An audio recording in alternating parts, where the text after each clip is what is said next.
نحمدہ ونصلی علی رسولہ الکریم اما بعد۔ محترم ناظرین، السلام علیکم ورحمۃ اللہ۔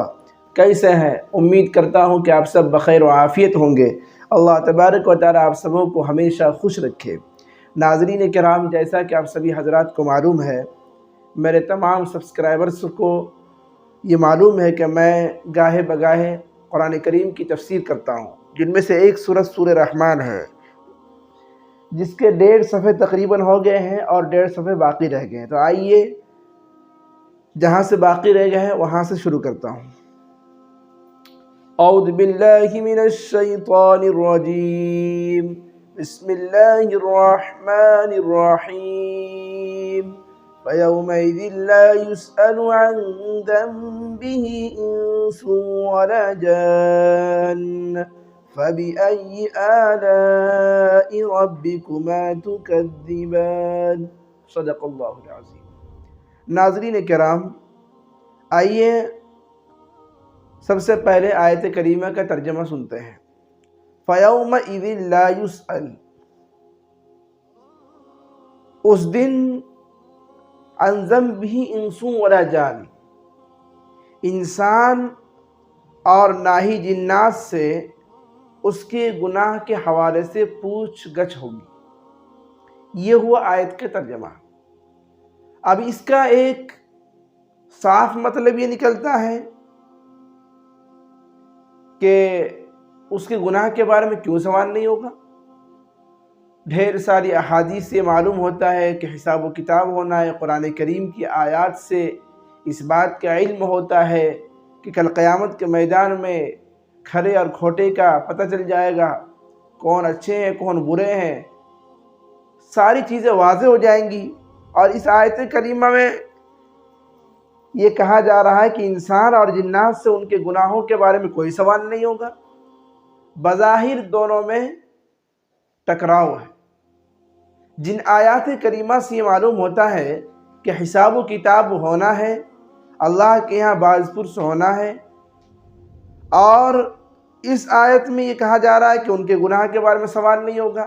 بظاہر آیتوں میں ٹکراؤ ہو گیا، تطبیق کی کیا صورت ہے؟ جواباً عرض ہے کہ کوئی ٹکراؤ نہیں ہے، سمجھنے کی بھول ہے۔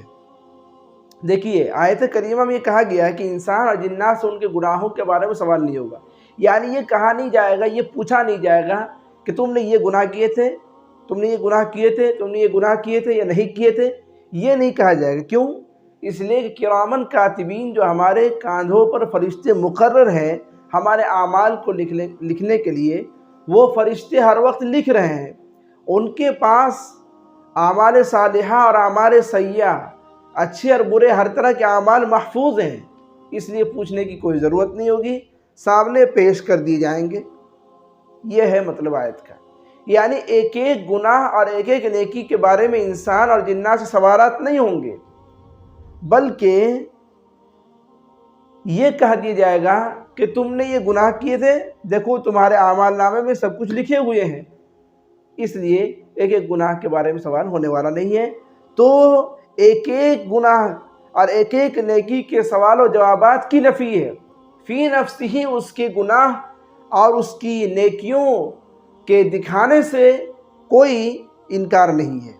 فَبِأَيِّ آلَاءِ رَبِّكُمَا تُكَذِّبَانِ، تو تم اپنے رب کی کن کن نعمتوں کو جھٹلاؤ گے۔ یہ بہت بڑی اللہ کی نعمت ہے کہ اچھے انسان کو اس کا بدلہ مل جائے گا، اس کے اعمال نامے دکھا دیے جائیں گے کہ تمہارے اتنے اچھے اعمال تھے، اب بروں کو اس کا بدلہ مل جائے گا۔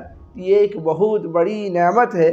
اللہ تبارک و تعالی، جیسا کہ سورہ رحمان میں اللہ کا دستور ہے، تو اللہ یہ کہتے ہیں کہ تم اپنے رب کی کن کن نعمتوں کو جھٹلاؤ گے، یہ بھی میری ایک بڑی نعمت، اس کے باوجود انسان اور جنات ناشکرے ہو گئے۔ یعرف المجرمون، اب اللہ تبارک و تعالی گناہ گاروں کے کچھ حالات بیان کر رہے ہیں۔ کل قیامت کے میدان میں اعمال نامے سامنے آ جائیں گے، رجسٹر سامنے آ جائیں گے، جہاں نیکیاں لکھی ہوئی ہوں گی، گناہ لکھے ہوئے ہوں گے، وہ اعمال نامے سامنے آ جائیں گے۔ اس کے بعد دیکھیے مجرمین کی کیا کیفیت اور کیا حالت ہوگی، اس کو اللہ تبارک و تعالی اس آیت کریمہ میں بیان کر رہے ہیں۔ یعرف المجرمون بسیماہم، مجرمین یعنی جو آسامی ہے، جرم کرنے والے ہیں، مجرمین ہیں، وہ پہچانے جائیں گے اپنی پیشانیوں کے ذریعے، اپنے چہروں کے ذریعے، اپنی علامتوں کے ذریعے۔ فَيُؤْخَذُ بِالنَّوَاصِي وَالْأَقْدَامِ، اللہ یہ کہہ رہے ہیں جب ان کو پہچان لیا جائے گا، ان کی شناخت ہو جائے گی۔ اور بہت ساری آیاتوں میں کہا گیا ہے کہ مجرمین کے چہرے میں سیاہی ہوگی، ان کے چہرے سیاہ ہو جائیں گے اور ان کی آنکھیں نیلگوں ہو جائیں گی۔ یہ کچھ علامتیں مجرمین کے بارے میں آیتیں ڈھیر ساری آیتوں میں اور ڈھیر ساری احادیث میں ملتی ہے۔ اس کے بعد کیا ہوگا؟ جب مجرمین کا پتہ چل جائے گا کہ یہ مجرم ہے، یہ گناہگار ہے، یہ نالائق ہے، یہ اللہ کے نافرمان ہے، اس کے بعد فَيُؤْخَذُ بِالنَّوَاصِي وَالْأَقْدَامِ، اللہ اکبر، اتنی بڑی سخت سزا۔ فَيُؤْخَذُ بِالنَّوَاصِي، ان کی پیشانی کو اور ان کے پیروں کو پکڑ کر کے پکڑا جائے گا۔ فَيُؤْخَذُ بِالنَّوَاصِي وَالْأَقْدَامِ، ان کی پیشانیوں کو اور ان کے پیروں کو پکڑ لیا جائے گا اور پکڑ کر کہاں پھینکا جائے گا؟ هَذِهِ جَهَنَّمُ الَّتِي يُكَذِّبُ بِهَا الْمُجْرِمُونَ، یہ وہ جہنم ہے جن کو مجرمین جھٹلاتے تھے، وہاں پھینک دی جائیں گے۔ اس کے بعد کیا آیت ہے؟ فَبِأَيِّ آلَاءِ رَبِّكُمَا تُكَذِّبَانِ، تم اپنے رب کی کن کن نعمتوں کو جھٹلاؤ گے۔ مطلب یہ ہے کہ مجرمین کو اتنی سخت سزا ہوگی۔ سب سے پہلی بات تو یہ کہ ذلت ہوگی، سب سے پہلا کام یہ ہے کہ ان کی ذلت و رسوائی ہوگی، جہاں سارے عالم کے لوگ ہوں گے، اول سے آخر تک کہ سارے انسان، آدم سے لے کر کے قیامت تک آنے والے سارے انسان جمع ہوں گے۔ وہاں ان کے سامنے ان کی پیشانی کو اور ان کے پیروں کو فرشتے پکڑیں گے، جکڑیں گے اور جکڑ کر کے کہیں گے هَذِهِ جَهَنَّمُ الَّتِي يُكَذِّبُ بِهَا الْمُجْرِمُونَ، تم یہ کہتے تھے کہ جہنم وغیرہ کچھ نہیں ہے، اچھے اور برے کا کچھ بدلہ ملنے والا نہیں ہے، یہ دنیا ہے، موج مستی کر لو، آرام کی جگہ ہے، راحت کی جگہ ہے، چین کی جگہ ہے، راحت کر لو، آرام کر لو، کچھ ملنے والا نہیں ہے۔ تو فرشتے کہیں گے هَذِهِ جَهَنَّمُ الَّتِي يُكَذِّبُ بِهَا الْمُجْرِمُونَ، یہی وہ جہنم ہے جن کو تم جھٹلاتے تھے، دیکھ لو آج کیا حال ہے۔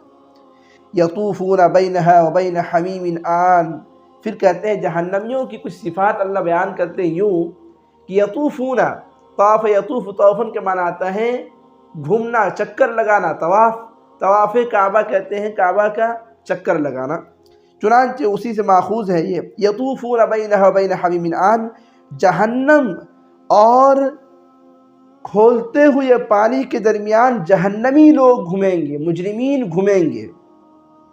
یہ آیت کریمہ کا ترجمہ ہوا۔ خلاصہ کیا ہے؟ خلاصہ یہ ہے آیت کریمہ کا کہ جب جہنمیوں کو جہنم میں پھینک دیا جائے گا، وہ جہنم میں چلے جائیں گے، اس کے بعد آپ دیکھیں گے کہ جہنم میں بعض دفعے وہ کھولتے ہوئے پانی میں ہوں گے اور بعض دفعے جہنم کی دیگر سزاؤں میں وہ ہوں گے، یعنی کبھی یہ سزا ہوگی ان کو، کبھی وہ سزا ہوگی، کبھی وہ سزا، کبھی سانپ ان کو سانپ ماریں گے، کبھی ان کو بچھو کھائیں گے، بچھو کاٹیں گے، کبھی کچھ کریں گے، کبھی کچھ کیا ہوگا، یہ طرح طرح کے عذاب ان کو ہوں گے۔ اسی کو اللہ بیان کر رہے ہیں یطوفون بینہا وبین حمیم آن، کبھی کھولتا ہوا پانی ان کو پلایا جائے گا، پیاس لگے گی، اس لیے بہت ساری روایتوں میں کھولتا ہوا پانی ایسا پلایا جائے گا کہ ان کی اور جھوڑیاں جو ہے وہ پاخانے کے راستے سے نکل جائیں گی۔ اللہ تبارک و تعالیٰ نے اس طرح کے عذاب بیان فرمائے ہیں۔ فَبِأَيِّ آلَاءِ رَبِّكُمَا تُكَذِّبَانِ، تو تم اپنے رب کی کن کن نعمتوں کو جھٹلاؤ گے۔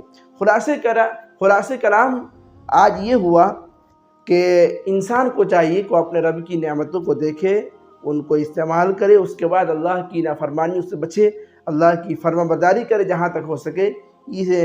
یہ آج کی آیت کریمہ میں کہا گیا ہے۔ امید کرتا ہوں کہ آج کی تفسیر سے آپ کی زندگی انشاءاللہ بدل جائے گی، اور اگر آپ ہمارے چینل پر نئے ہیں تو ہمارے چینل کو سبسکرائب کریں اور اس ویڈیو کو لائک کریں، شیئر کریں۔ ٹھیک ہے ناظرین، السلام علیکم ورحمۃ اللہ۔